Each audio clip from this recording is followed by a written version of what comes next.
not a fan. Definitely not a fan. We definitely don't ever cut.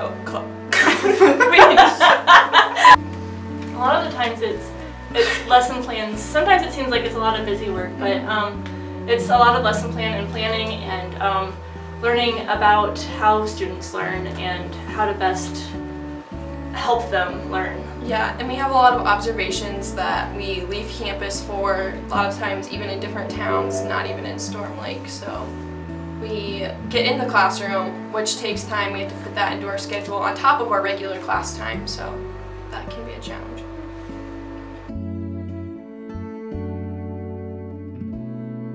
Yeah. Ever since freshman year. Yeah. Yep. I mean, it's not as bad, but like as you get on, people, I know it seems like kind of like a one-upmanship. Like, oh, all you do is sit around and color all day. But I mean, obviously they have no idea what we do. It just seems like obviously you're an elementary ed teacher, and so what do you do in elementary? You color pictures. You must color pictures. I don't think that there's anything that I can do to prove them wrong. I mean, they see what I do for homework. I never am sitting around. I mean, yes, I'm coloring, but that's more of a stress reliever than anything because things just start to pile up and everything. In kindergarten, I mean, it's a lot of arts and crafts kind of thing, but they're working on their fine motor skills, cutting paper and learning appropriate amount of gluing and everything, but I mean, it's just kindergarten basically, and then from then on out it's solid learning. It is, and even in kindergarten there's a big push for like letter sounds and making sure they're getting those, because the things that they learned in kindergarten are the foundation for what they have to do through the rest of the grades. And they don't want to sit and listen to you. No. And so any way that you can make it fun is best, and so sometimes that includes coloring and arts and crafts. Yes, attention spans are not even what they are, obviously what they are in college, but they're like 5 seconds in kindergarten, so.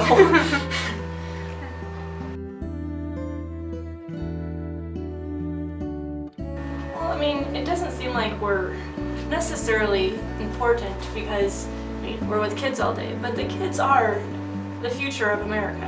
I mean, I know, it's very cliche, but it's true. Like, teachers are what got us here today. Yeah. Like, even if you're not going into education, like there are people that got the biology majors, the business majors, they got them to where they are today. So I mean, not everybody has a thing for kids, right? And so when you do have that thing for kids, and that you have that love of learning, it just seems like a no-brainer. Like, why wouldn't you? Right.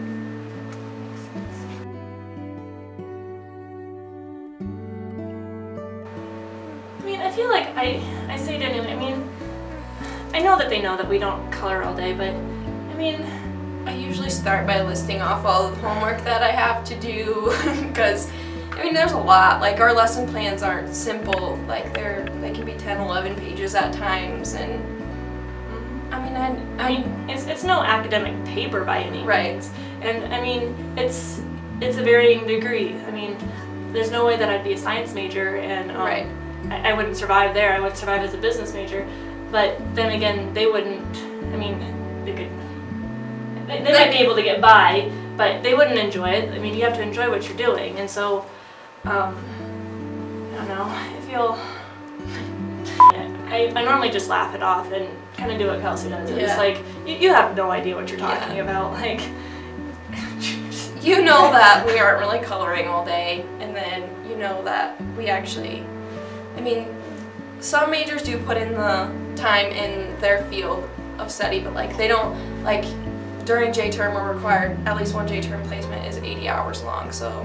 Yeah, it's like a full-time job. Yeah. During the month of January. Yeah. And we don't get paid. Yeah, and then one of my classes had a 40-hour observation during the semester on top of my coursework for that class, so it's kind of showing them that we do more than color, trying to at least.